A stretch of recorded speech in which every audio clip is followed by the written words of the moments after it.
Queridos, graça e paz, amém?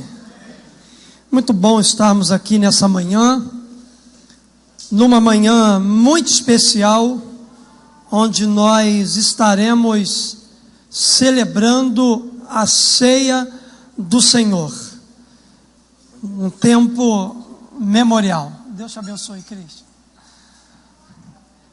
E queridos, eu quero pensar nessa manhã o seguinte: o que Jesus fez por mim na cruz?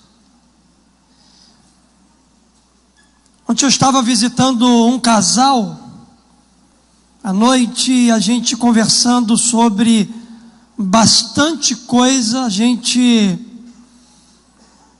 se lembrou um pouquinho da onde Jesus nos tirou e aquilo que Jesus fez na nossa vida. E eu fico, queridos, pensando, o que Jesus fez por mim? Hoje eu sou aceito pelos meus amigos, porque eu tenho Cristo Jesus na minha vida. Isso tudo, queridos, foi a obra da cruz. O que Jesus ele fez por mim? O que Jesus fez pelo apóstolo Paulo? O que Jesus fez por homens e mulheres que estão sentados aqui nessa manhã, trazendo à memória aquilo que de fato lhe traz esperança, sentido de viver, significado para a vida?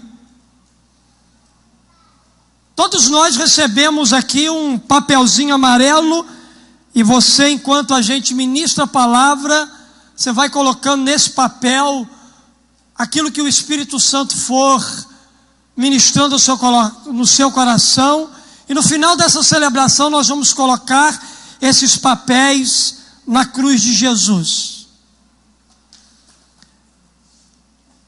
Colossenses capítulo 1, verso 13 e 14.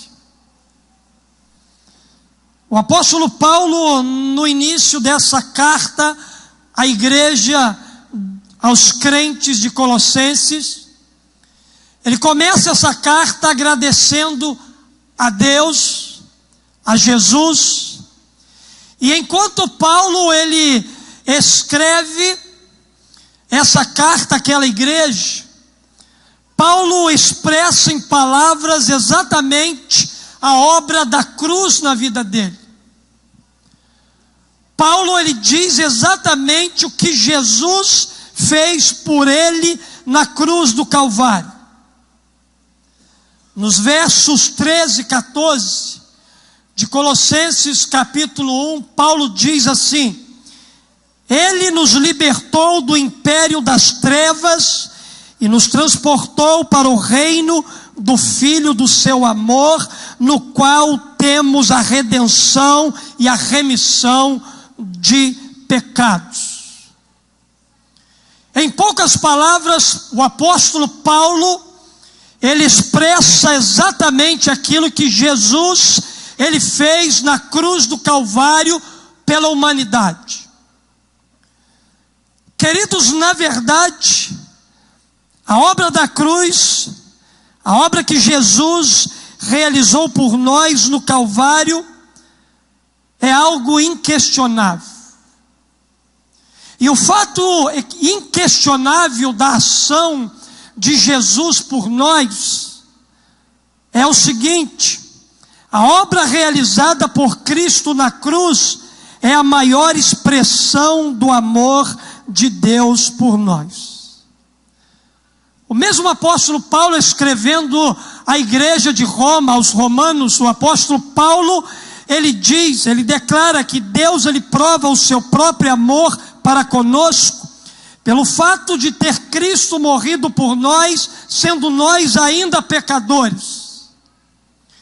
Queridos, eu e você somos tão especiais para Deus, que Ele nos amou de tal maneira, que Ele nos deu o seu Filho unigênito, para que todo aquele que crê na obra da cruz não pereça, mas desfrute da realidade do céu, da eternidade. Nós somos especiais para Deus. Ele nos deu tudo o que tinha, Ele deu a si mesmo, Ele deu o seu único Filho. E por nos amar, Jesus, Ele deixou a sua glória, o seu trono, Ele se esvaziou, tornou-se homem, servo, Ele foi perseguido, preso, Ele foi humilhado, Ele foi açoitado, cuspido, envergonhado, Ele foi pregado na cruz. Sendo Deus, Ele se fez homem. Sendo Deus, Ele se fez homem. Sendo Senhor, Ele se fez servo. Sendo santo, Ele se fez pecado. Sendo bendito, Ele se fez maldição. Sendo autor da vida, Ele deu a sua própria vida para que a gente tenha vida nele. Que coisa maravilhosa, queridos, que Jesus, Ele fez na cruz do Calvário por nós. Que bom que Jesus, Ele não faz acepção de pessoas. Ele ama aqueles que se envolveram com a maconha, com a cocaína. Ele ama aqueles que se envolveram com álcool. Ele ama aqueles que viveram na prostituição. Ele ama aqueles que estão abandonados, jogados numa sarjeta. Mas Ele ama também aqueles que não fizeram nada, mas também precisam da graça salvadora e redentora dEle. Ele ama aqueles que andam bonitinho, aqueles que têm riqueza, aqueles que têm bens, aqueles que realmente vivem uma vida que talvez aos olhos da sociedade, aquela pessoa nunca precisaria da obra da cruz.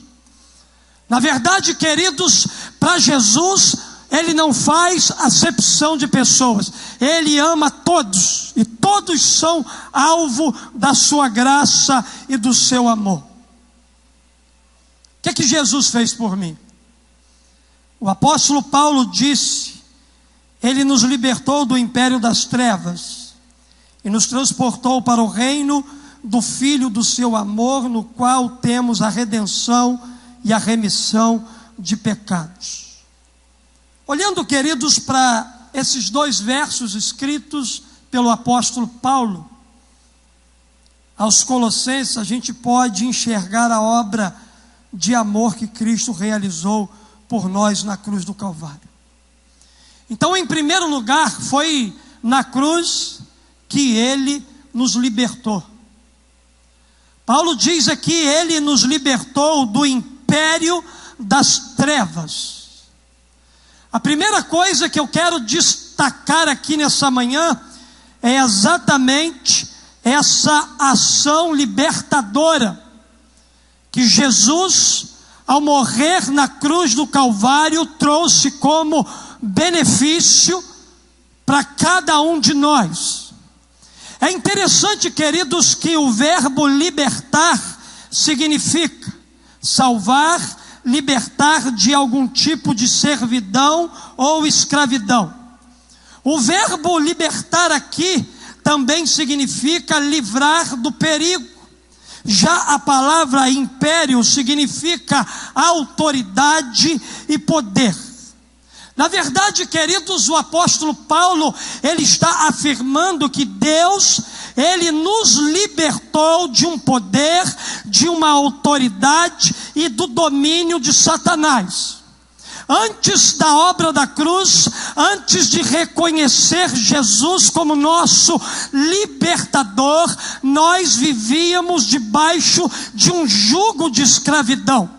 A nossa vida, queridos, ela precisava de um libertador que nos libertasse do poder, da influência, da autoridade, do domínio que Satanás, ele exercia sobre a vida daqueles que ainda não tinham sido lavados e redimidos pelo sangue precioso de Jesus. E essa expressão libertou confirma que a obra de libertação foi absolutamente consumada por aquilo que Jesus, Ele fez na cruz do Calvário por cada um de nós. Foi exatamente, queridos, por causa do que Cristo fez na cruz, é que nós não corremos mais o perigo de passar a vida eterna separada de Deus. Antes da obra da cruz, por causa do pecado, estávamos no império das trevas, estávamos sob o domínio do valente presos, acorrentados, cegos, oprimidos, escravizados, porém, por nos amar, a Bíblia diz que Jesus, ele entrou na casa desse valente, ele saqueou o seu império e ele nos libertou da escravidão que a gente vivia. Por isso eu e você hoje temos autoridade e liberdade dada pelo sangue do Cordeiro Jesus. Eu e você somos livres. Eu e você não somos mais dominados pelo poder das trevas, porque a obra da cruz, a obra de Jesus nos libertou completamente. Aleluias! Deus, por meio de Cristo Jesus, abriu nossos olhos, tirou as correntes que nos prendia, abriu os portões que nos trancava nesse reino de escravidão, e a Bíblia diz que ele nos fez sair para viver a liberdade de uma nova vida nele. Liberdade não tem nada a ver com libertinagem.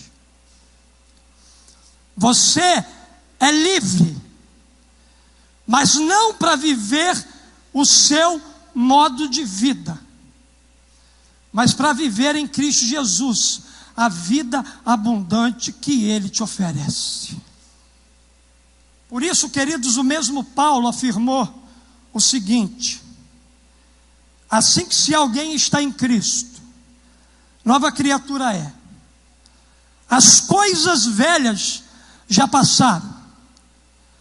Na minha vida, as coisas velhas da maconha, da cocaína, de uma vida de pecado, de uma vida de bebedeira, de uma vida totalmente controlada pelo império das trevas, esse estilo de vida, tudo isso, conforme Paulo disse aqui, é coisa velha e já passou. Por quê, pastor? Porque há uma promessa de redenção, e essa promessa diz que tudo se fez novo. O meu destino hoje é novo. O meu destino hoje é diferente. O meu destino hoje é completamente mudado, transformado por aquilo que Jesus fez na cruz do Calvário.